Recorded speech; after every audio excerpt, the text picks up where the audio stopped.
जय हिंद साथियों, नमस्कार।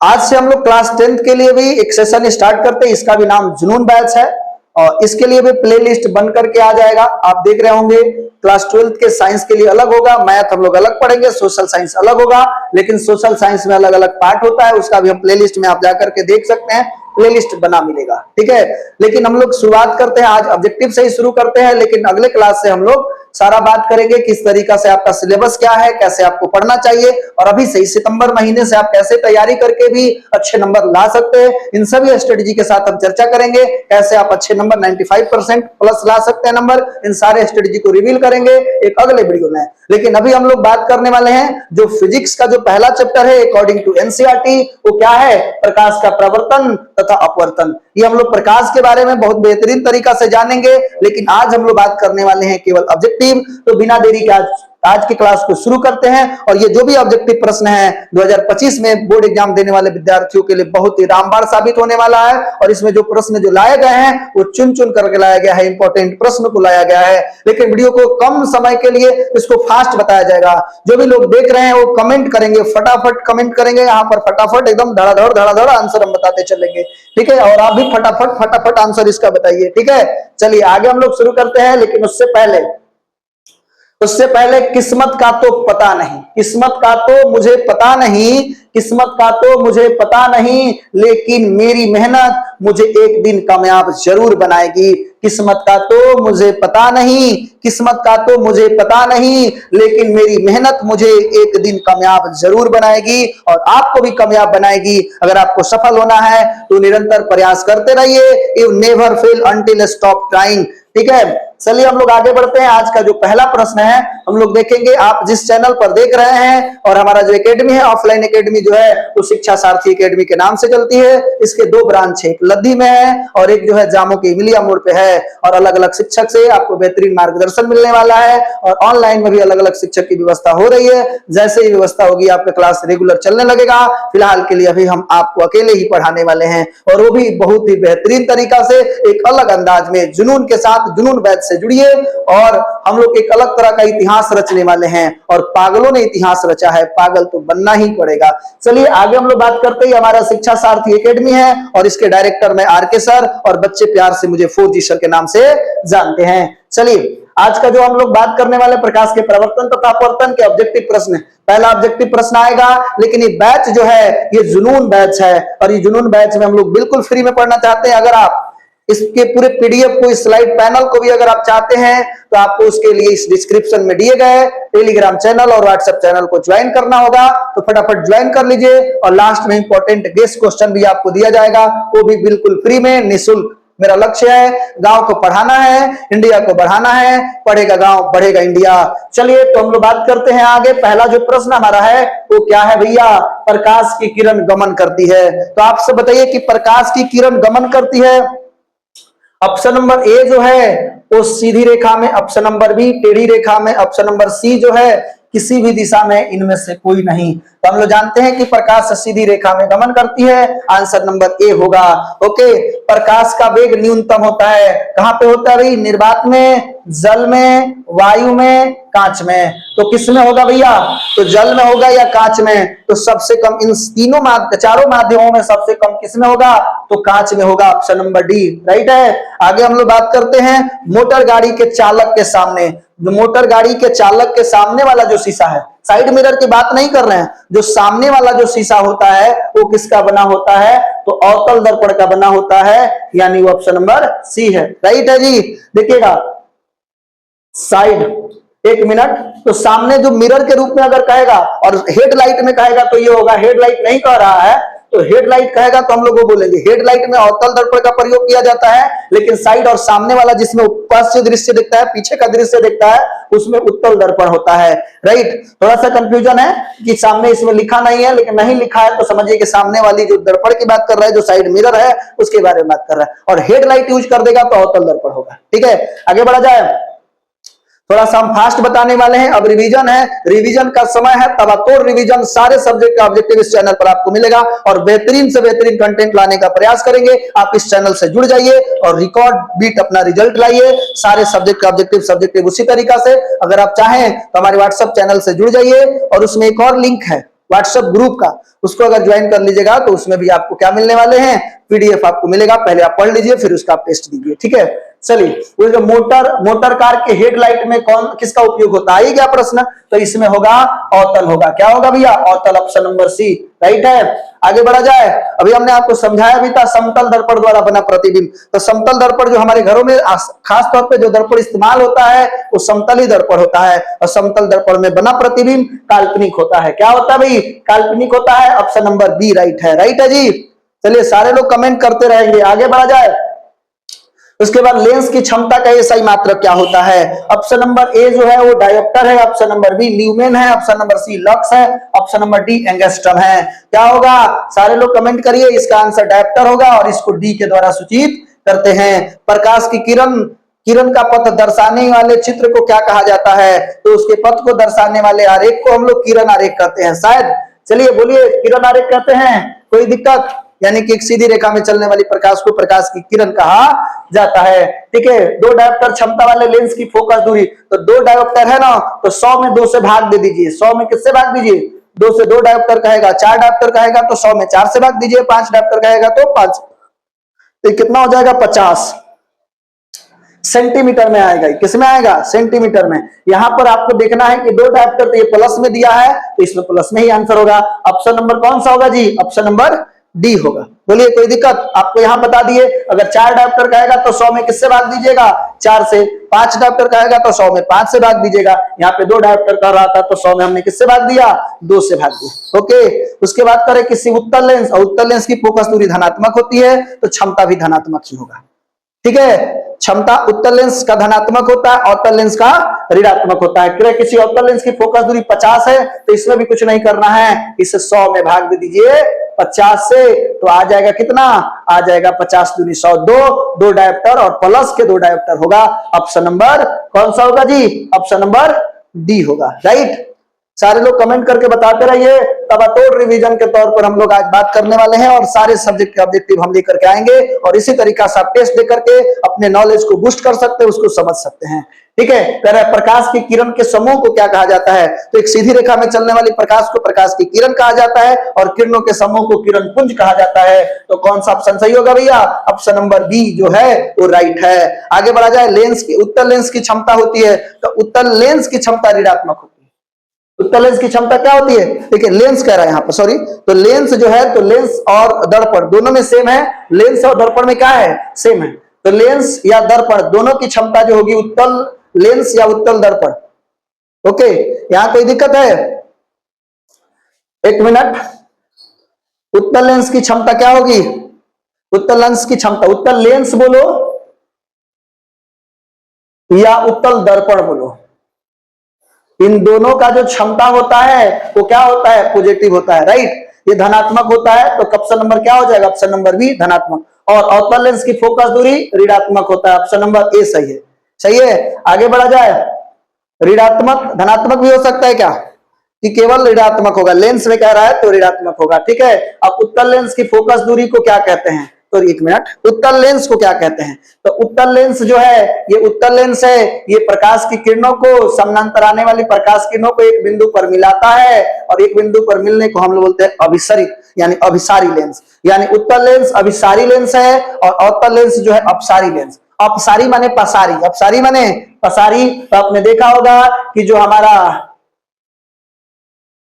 अवतल लेंस जो होता है वो क्या होता है भैया, अवतल लेंस जो है आने वाली समानांतर प्रकाश की किरणों को क्या करता है, एक दूसरे से दूर फैलाते चला जाता है, पसारता है। तो मिलाएगा तो अभिसरी, अभिसारी, और पसारेगा तो अपसारी, ठीक है। तो यहां पर आपको ध्यान रखना पड़ेगा, उत्तल लेंस अभिसारी लेंस, उत्तल लेंस अभिसारी लेंस, अवतल लेंस अपसारी लेंस।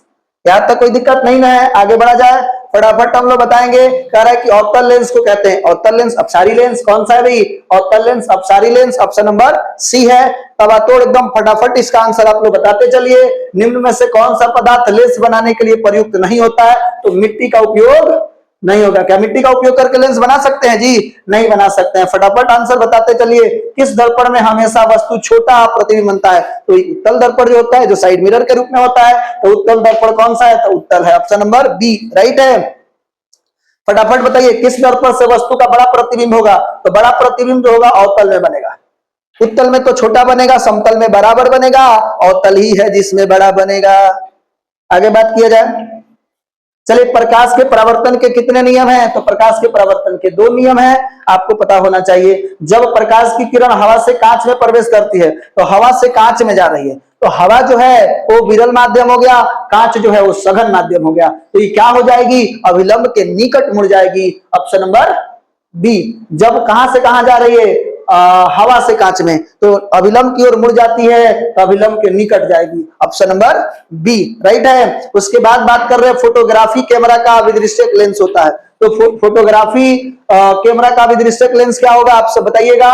उत्तल लेंस होगा या अवतल लेंस होगा, या उत्तल दर्पण होगा या अवतल दर्पण? दर्पण तो होगा ही नहीं भाई, ठीक है, दर्पण का उपयोग नहीं होता है इसमें, और इसमें से क्या होगा? ऑप्शन नंबर ए होगा। क्या होगा भाई? फोटोग्राफी में हम लोग उत्तल लेंस का प्रयोग करते हैं साइड मिरर के रूप में, जो ड्राइवर साहब के किनारे में जो रहता है, जिससे पश्चिम दृश्य देखते हैं, पीछे के दृश्य देखते हैं, कौन सी गाड़ी आ रही है, जा रही है, साइड लेना है कि नहीं लेना है। जो साइड मिरर होता है वो क्या होता है? उत्तल दर्पण होता है, राइट। आगे बढ़ा जाए, आप लोग कमेंट करते रहिए फटाफट। एक अवतल दर्पण की फोकस दूरी 10 सेंटीमीटर है, अवतल दर्पण है तो फोकस दूरी अगर 10 सेंटीमीटर है तो माइनस होगा, तो उसकी वक्रता त्रिज्या क्या होगा? तो वक्रता त्रिज्या फोकस दूरी के क्या होता है? वो दुगुना होता है, यानी आर बराबर जो होता है वो 2f होता है। आर बराबर कितना हो जाएगा? 2f। तो आपसे वक्रता त्रिज्या पूछा है, आर बराबर कितना हो जाएगा? 2 गुणे 10, तो 10 दूनी 20 हो जाएगा, तो 20 सेंटीमीटर ऑप्शन नंबर बी होगा, राइट। कह रहा है कि निर्गत किरण और अभिलंब के बीच बने कोण को, तो निर्गत किरण और अभिलंब के बीच बने कोण को निर्गत कोण कहा जाता है। क्या बोलेंगे भैया? तो निर्गत कोण। आपके पास एक सब्जेक्टिव भी बन गया कि निर्गत कोण किसे कहते हैं? तो निर्गत किरण और अभिलंब के बीच बने कोण को निर्गत कोण कहते हैं। सरल सूक्ष्मदर्शी में किसका उपयोग किया जाता है? कौन सा लेंस का उपयोग किया जाता है? तो सूक्ष्मदर्शी है तो लेंस का ही उपयोग होगा, ठीक है, दर्पण का नहीं होता है, दर्पण का नहीं होगा, लेंस का ही होता है। तो आप बताओ अवतल लेंस का होगा या उत्तल लेंस का होगा? कौन सा होगा भैया? इसमें अवतल लेंस, उत्तल लेंस का ही प्रयोग होगा। कौन सा लेंस? जो आप सूक्ष्मदर्शी हो, दूरदर्शी हो, इसमें उत्तल लेंस का ही प्रयोग किया जाता है, अवतल लेंस का प्रयोग नहीं किया जाता है। इस बात का ध्यान रखेंगे। किस लेंस के द्वारा सिर्फ काल्पनिक प्रतिबिंब बनता है? किस लेंस के द्वारा सिर्फ काल्पनिक प्रतिबिंब बनेगा? तो वो जो है उत्तल लेंस के द्वारा काल्पनिक प्रतिबिंब। एक मिनट, किस लेंस है? लेंस कह रहा है ना, ध्यान दीजिएगा। दर्पण कहेगा तो उत्तल दर्पण, और लेंस कहेगा ना तो अवतल। यहां पर थोड़ा सा कंफ्यूजन है।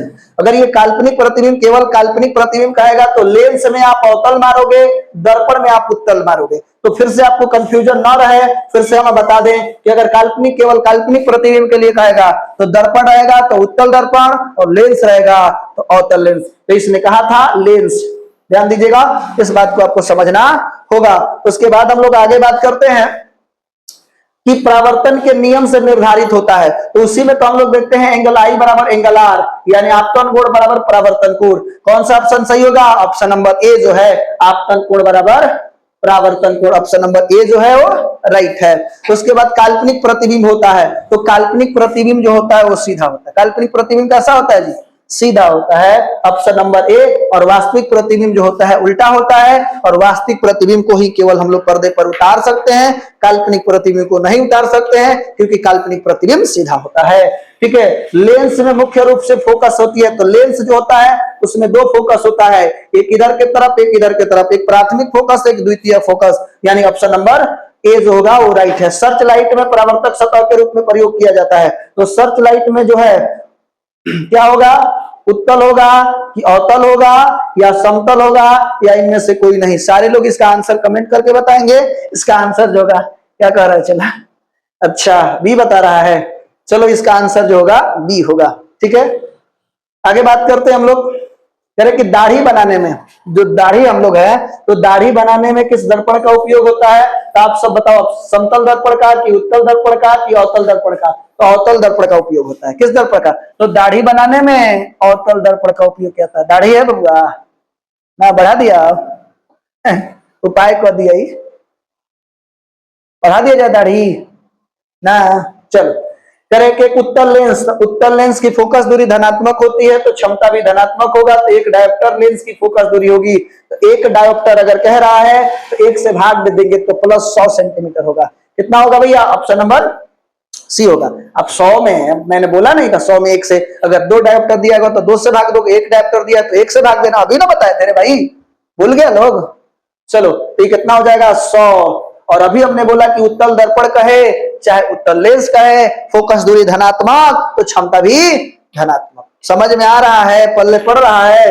करे कि गोलीय दर्पण तथा उसकी पतले गोलीय लेंस दोनों की फोकस दूरियां कितनी है? -15 सेंटीमीटर है। तो दर्पण संभवतः क्या होगा? तो दोनों जो है वो क्या है भाई? तो गोलीय दर्पण पतले हैं, लेंस की है तो कैसा होगा? ऑप्शन नंबर ए जो है वो दोनों है। ऑप्शन नंबर दोनों अवतल होंगे कि दोनों उत्तल होंगे, कि एक दर्पण अवतल, एक लेंस और एक दर्पण? तो ये दोनों ऑप्शन तो नहीं होगा, ये दोनों ऑप्शन नहीं होगा। ये क्या हो जाएगा? -15 है, तो -15 है तो ये क्या हो जाएगा? आप लोग को बता दे कि क्यों मैंने बोला कि अवतल क्यों होगा। आप देखोगे कि ससुरा फोकस दूरी निगेटिव दिया है, तो फोकस दूरी निगेटिव है तो किसका फोकस दूरी निगेटिव होता है बउआ? किसका होता है? वो होता है अवतल का। किसका धनात्मक होगा? तो उत्तल का। समझ में आ रहा है? चलो ठीक है। प्रकाश के अपवर्तन के कितने नियम हैं? तो प्रकाश के प्रवर्तन के कहो चाहे अपवर्तन के कहो, दोनों के कितने नियम? दो नियम। आगे बढ़ा जाए। कह रहा है कि किसी माध्यम के अपवर्तनांक का मान होता है तो साइन आई बटा के साइन आर होता है, क्योंकि यही तो स्नेल का नियम है। स्नेल का नियम पढ़ा है बउआ? साइन आई बटा के साइन आर। कौन सा ऑप्शन सही है? ऑप्शन नंबर ए सही है। कौन सही है? ए नहीं भाई, ए सही है। थोड़ा सा भाव बना दे रहे हैं ना, ज्यादा ही हो जा रहा है, तो पढ़ाते पढ़ाते मन उब जाता है ना। बच्चा बनना पड़ता है। चलो कोई बात नहीं है, आप थोड़ा सा सीरियस रहिए, एग्जाम समय है, तबातोड़ आंसर बताते रहिए। कहो चला काल है। चलो आगे बढ़ते हैं। उत्तल लेंस होता है, तो उत्तल लेंस जो होता है सभी जगह पे समान होता है बबुआ। उत्तल लेंस ऐसा होता है, उत्तल लेंस बीच में मोटा है, किनारे पर पतला है, तो बीच की अपेक्षा किनारों पर मोटा ना, किनारों की अपेक्षा बीच में मोटा। ऑप्शन नंबर सी होगा, राइट। उसके बाद करें अवतल लेंस का आवर्धन क्षमता। भाई अवतल लेंस का आवर्धन क्षमता जो होगा m बराबर जो होता है v बटा के u होता है। कौन सा आंसर सही होगा जी? सारे लोग कमेंट करके बताइए। Option number v by you. अच्छा ये u बाई v है, ध्यान दीजिएगा लोग।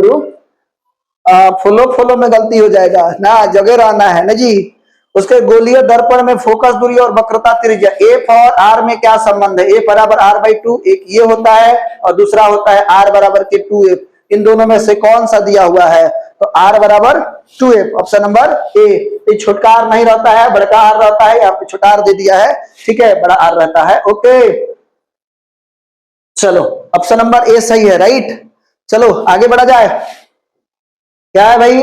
कह रहे कि सोलर कुकर में प्रयोग किया जाता है, तो सोलर कुकर में क्या होगा? अवतल होगा या उत्तल दर्पण होगा या समतल होगा या उत्तल अवतल? दोनों ही तो, दोनों तो होगा नहीं करेगा, एक एगो ना होगा भैया। तो भैया उत्तल होगा कि अवतल होगा? क्या होगा भाई? तो अवतल होगा। ऑप्शन नंबर ए। तो सोलर कुकर या सौर कुकर में हम लोग अवतल दर्पण का उपयोग। उत्तल लेंस में बना प्रतिबिंब, तो उत्तल लेंस में बना प्रतिबिंब क्या होता है? आपके ऑप्शन है बराबर और सीधा, वास्तविक और उल्टा, वास्तविक और सीधा, इनमें से कोई नहीं। क्या होगा जी? इसका आंसर क्या होंगे? इसका आंसर जो होगा वास्तविक और उल्टा। हम लोग जानते हैं वास्तविक प्रतिबिंब उल्टा होता है और काल्पनिक प्रतिबिंब सीधा होता है। तो उत्तल लेंस है, तो उत्तल लेंस में जो बना प्रतिबिंब होगा वो वास्तविक और सीधा, लेकिन यही उत्तल दर्पण का होता तो काल्पनिक सीधा। बहुआ ध्यान दो, सारा बात यहाँ पे बतावल जाता कि हमने के उत्तल दर्पण की अगर बात कही सर, तो उत्तल दर्पण रही तो यह ऑप्शनवा बदल जाई, काल्पनिक और सीधा हो जाई, लेकिन उत्तल लेंस का होता ऐसे वास्तविक और उल्टा हुई। समझे तो बबुआ? जा तनु तरह की लेंस में देखिए भोजपुरी फ्लेवर होना चाहिए। हम लोग भोजपुरी हैं, एक बिहारी 100 पे भारी। बिहारी होने पर गौरव करिए, हाँ, नहीं तो भाई थोड़ा सा पढ़ने के बाद अंग्रेजी बोलने लगी। नहीं, जहां पर है अपने माटी को आगे बढ़ाने का प्रयास जरूर कीजिए, ठीक है, कोई बात नहीं है। उत्तल लेंस में जब बिंब f और 2f के बीच रखा जाता है, तो मैं इसका कंडीशन जब सब्जेक्टिव बताएंगे कि कौन से प्रतिबिंब कहां रखा जाता है तो कैसे बनता है, तो हम बताते हैं। एक ट्रिक भी है, ICF बराबर FCI। हम ये ट्रिक, सारे ट्रिक को पहले बताएंगे, लेकिन जब हम लोग f और 2f के बीच रखेंगे तो प्रतिबिंब कहां बनेगा भैया? आपके ऑप्शन नंबर है बड़ा और वास्तविक, छोटा और वास्तविक, छोटा और काल्पनिक, बड़ा और काल्पनिक। क्या होगा ऑप्शन, कौन सा आंसर सही होगा? ऑप्शन नंबर ए सही होगा। कौन सा होगा? ऑप्शन नंबर ए। करें कि दो वक्रीय पृष्ठों से घिरे माध्यम को क्या कहते हैं? तो वक्रीय पृष्ठों से घिरे हुए माध्यम को हम लोग गोलीय लेंस कहते हैं। ऑप्शन नंबर सी होगा, ऑप्शन नंबर सी होगा। आप देख लो थोड़ा सा फटाफट इसका आंसर बताओ क्या जी। अब आगे हम लोग बढ़ेंगे। तो ये है वह गोलीय दर्पण जो बाहर की तरफ वक्रित होता है। तो बाहर की तरफ अगर वक्रित ऐसे होगा, दर्पण है ना, तो बाहर की तरफ टेढ़ा अगर है, ऐसे टेढ़ा है, ऐसे है, तो उत्तल उठल। तो बाहर की तरफ अगर वक्रित है, और ये क्या है, बाहर की तरफ अगर वक्रित है, तो ई जो है उत्तल दर्पण। कौन दर्पण है जी? उत्तल दर्पण। और ई कौन है? अवतल दर्पण। ओके, कोई दिक्कत? तो आपको बताना है इसमें कौन सा ऑप्शन सही होगा। ये बाहर की तरफ वक्रित है, क्या ऑप्शन नंबर ए होगा, अवतल होगा, कि समतल होगा, या उत्तल होगा? इनमें से कोई नहीं। क्या होगा भैया?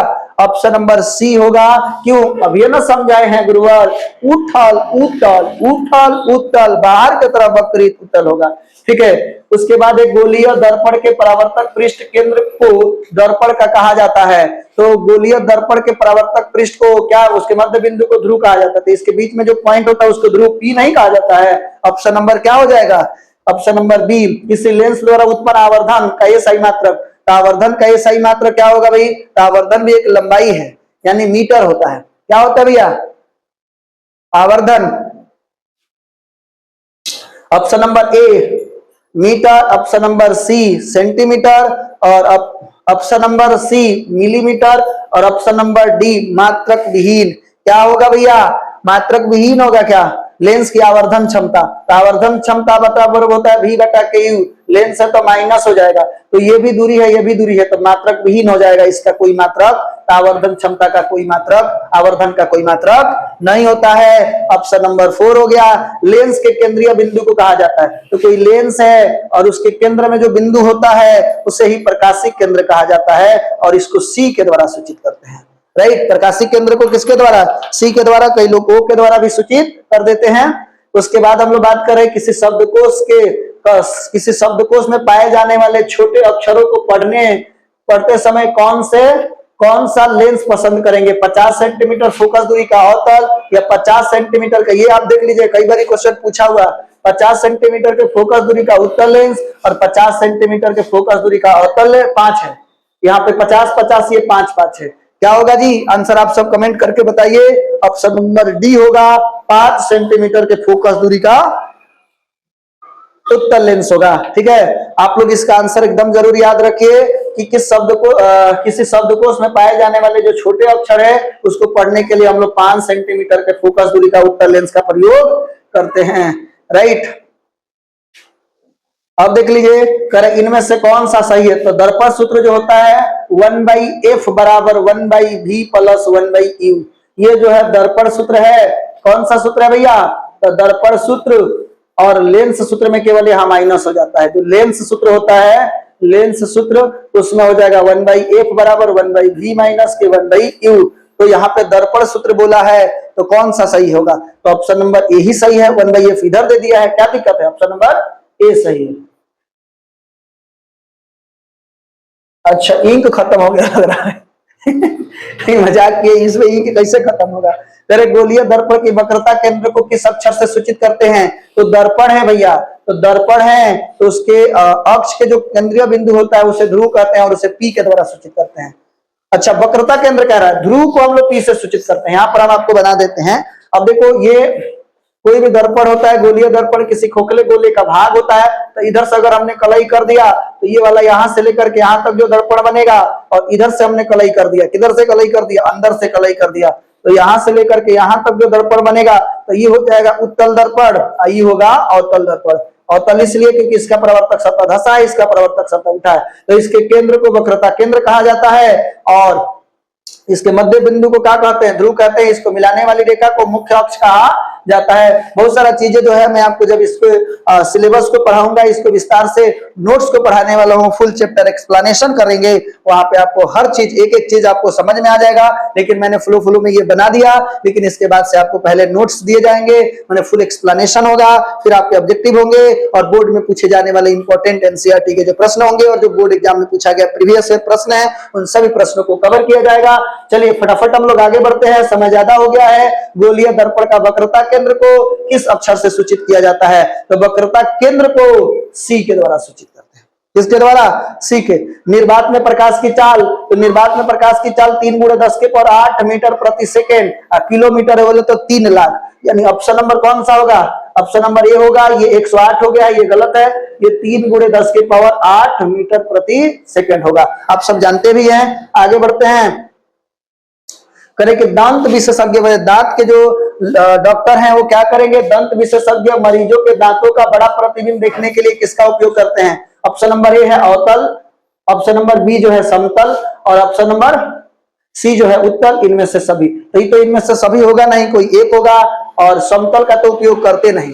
और कौन सा ऑप्शन सही है जी? ऑप्शन नंबर ए जो सही है। दांत विशेषज्ञ जो दांत के डॉक्टर होते हैं, डेंटिस्ट होते हैं, वो दांत के जो छोटे छोटे पार्ट को बड़ा प्रतिबिंब बनाने के लिए देखते हैं, तो उसके लिए उपयोग करते हैं, अवतल दर्पण का उपयोग करते हैं। फिर आगे बात करते हैं पतले लेंस की आवर्धन क्षमता। तो जो भी लेंस जितना पतला होगा उसकी आवर्धन क्षमता क्या होगी? ऑप्शन नंबर ए कम है और ऑप्शन नंबर बी अधिक होगा। तो लेंस जितना पतला होगा उसकी आवर्धन क्षमता जो होगी उतनी ही कम होगी।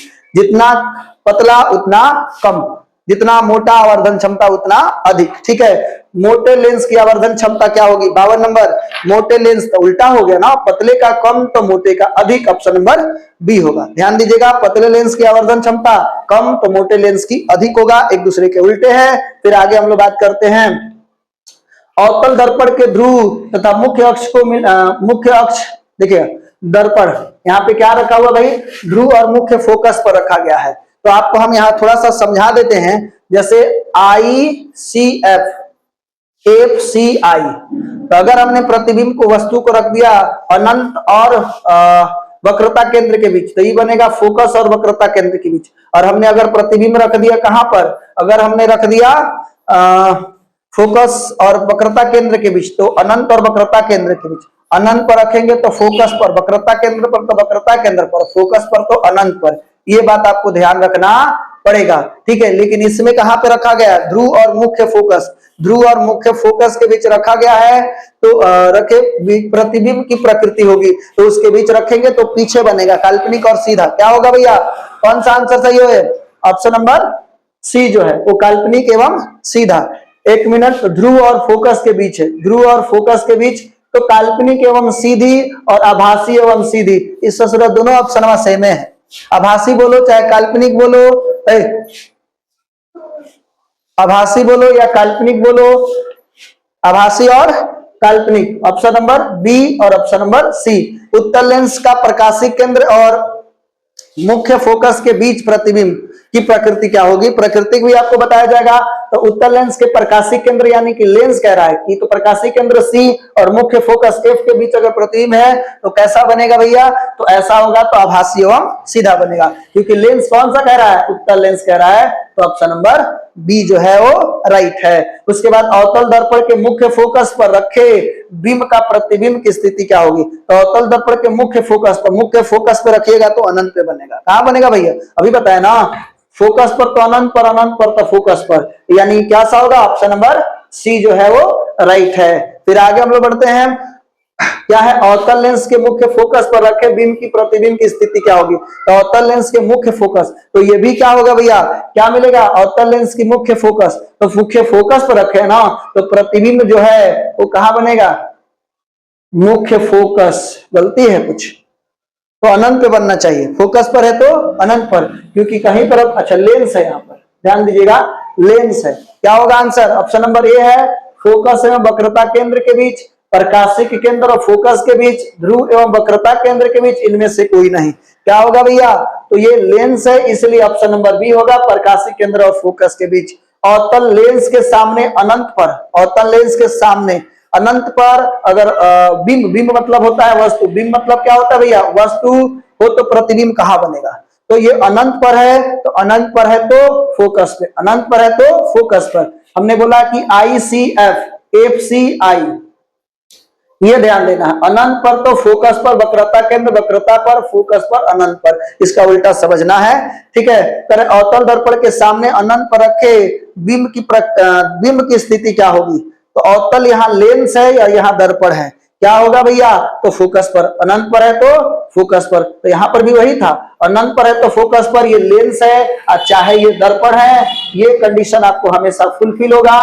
तो मैं आपको जब इसका नोट्स पढ़ाऊंगा, फुल चैप्टर एक्सप्लेनेशन करेंगे, तो आपको समझ में आ जाएगा। ये हमने वीडियो ऐसे डाल दिया, आप इस चैनल को सब्सक्राइब कर लीजिए और बेल आइकन को दबा लीजिए, ताकि जब भी हम इस पर वीडियो अपलोड करें आपको उसका नोटिफिकेशन आपको मिल जाए। चलिए, आज जो है केवल हम लोग 59 प्रश्नों को देखे हैं, फिर आगे बात करेंगे। लेकिन उससे पहले, इस क्लास को अंत करने से पहले मैं आपको बता दूं, आपको जुनून से भर दूं, जिंदगी जीना आसान नहीं होता, जिंदगी जीना आसान नहीं होता, बिना संघर्ष के कोई महान नहीं होता, जब तक न पड़े हथौड़ी की चोट पत्थर भी भगवान नहीं होता।